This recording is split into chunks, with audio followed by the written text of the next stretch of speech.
Então vambora! Fala aí, moçada! Vamos analisar agora o terceiro episódio da quarta temporada de The Handmaid's Tale, The Crossing.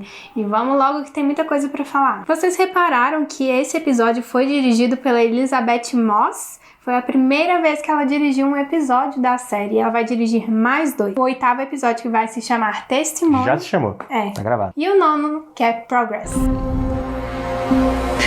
Esse episódio também tem vários efeitos.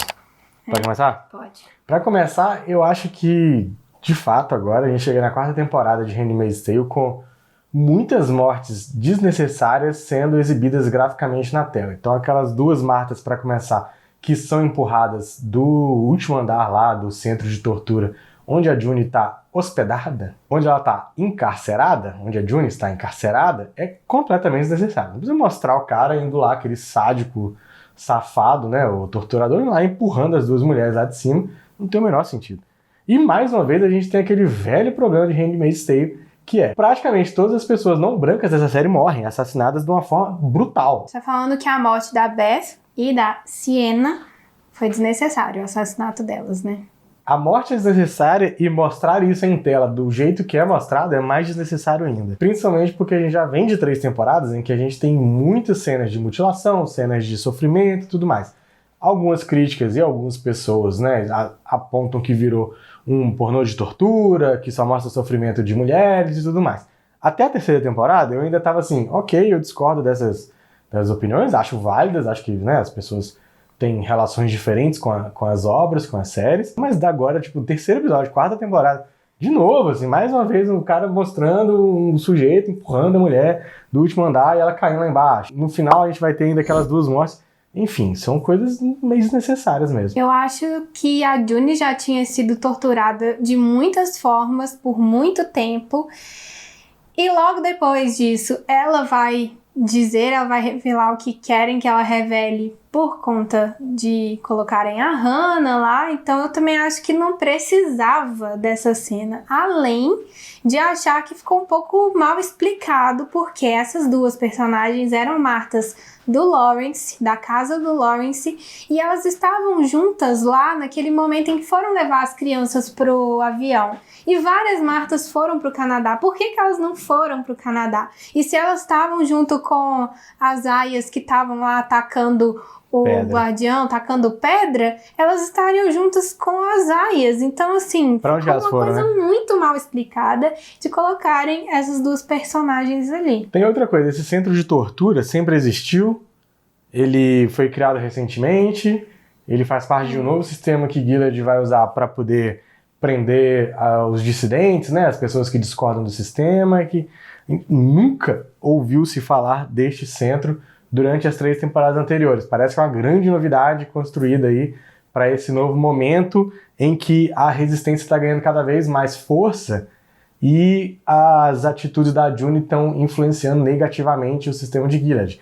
Mas aí daria tempo de construir um complexo daquele num intervalo de tempo muito pequeno, né, 19, 20 dias, que é o que a gente sabe que se passou porque a tia Lídia também foi torturada, né? Pra explicar a situação. Eu acho que ele já existia e foi mostrado só nesse momento. Aí não justifica também. Por que nunca foi feita uma referência a um centro oficial de tortura de Gilead? Vai fazer referência onde?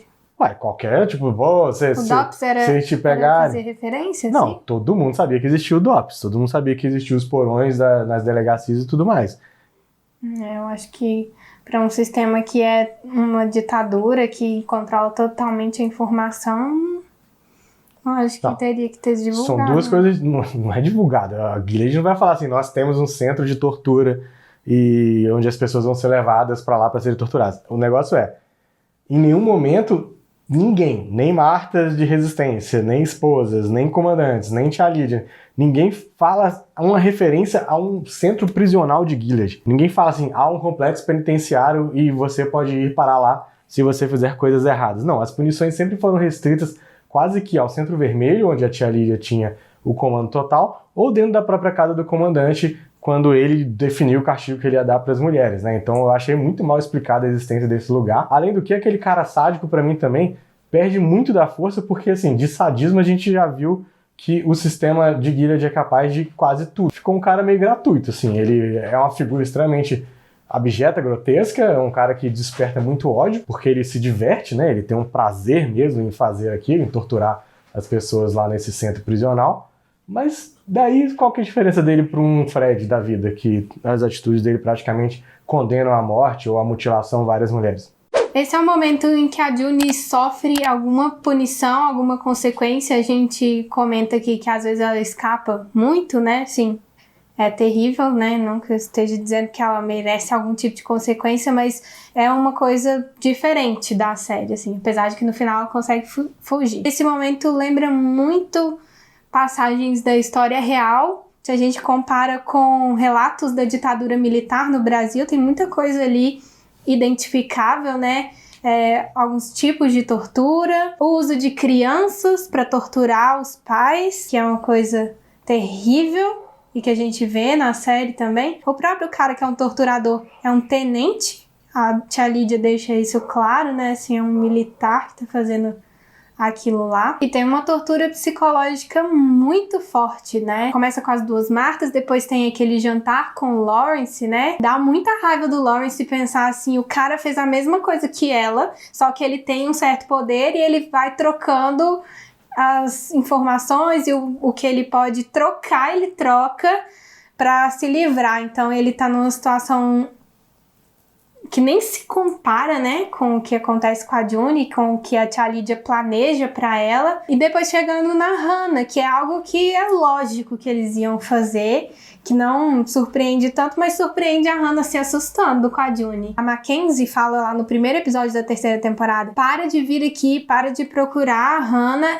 a Agnes, né, que ela tá tendo pesadelo com você. Então, assim, acho que aquela situação que ela tava, né, ela tava esquisita, né? Assim, tava muito assustada, num lugar muito estranho. Não sei se ela já não tá reconhecendo mais a June. Inclusive, esse uniforme me lembrou um pouco dos uniformes de campo de concentração, porque ele é tipo um pijamão, né? E aqui tinha uma faixa vermelha, que era uma coisa meio que identificando que essa mulher era uma aia, tipo o que tinha nos campos, que identificava esse é judeu, esse é gay, não sei o quê. Eu, se fosse escrever o roteiro dessa série, eu faria a June abrir mão da Hannah. Abrir mão no seguinte sentido: naquele momento em que ela dedura onde estão as aias, para que não seja feito nada de ruim com a Hannah, mesmo a Hannah se assustando com ela, mesmo a Hannah talvez não reconhecendo mais ela e tudo mais, é óbvio que ela tem todo o amor de mãe pela Hannah, porque a Hannah é filha dela, então ela deixaria a Hannah seguir a vida, de certa forma, em segurança, ainda que nesse país completamente bizarro, para que ela possa se dedicar à revolução ou à resistência, o que quer que seja. Por quê? Porque, de toda forma, a Hannah deve crescer nesse sistema e, como a gente já sabe que vai ter outras temporadas e os testamentos já foram comprados, para quem leu o livro dos testamentos,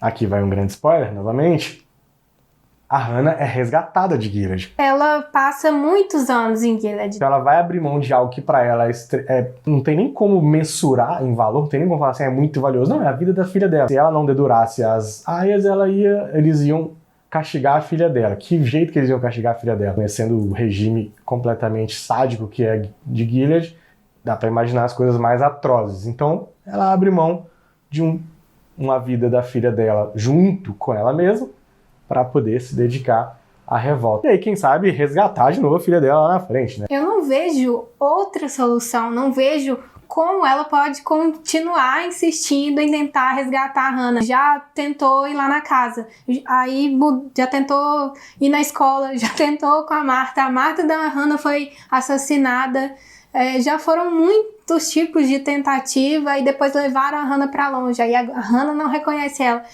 Eu acho que vai ser uma coisa extremamente dolorida pra ela, mas ela vai ter que abrir mão. Se ela continuar tentando, mais pessoas vão morrer, então, assim, seria uma coisa mais inteligente ela tentar lutar contra o regime todo, né? Assim.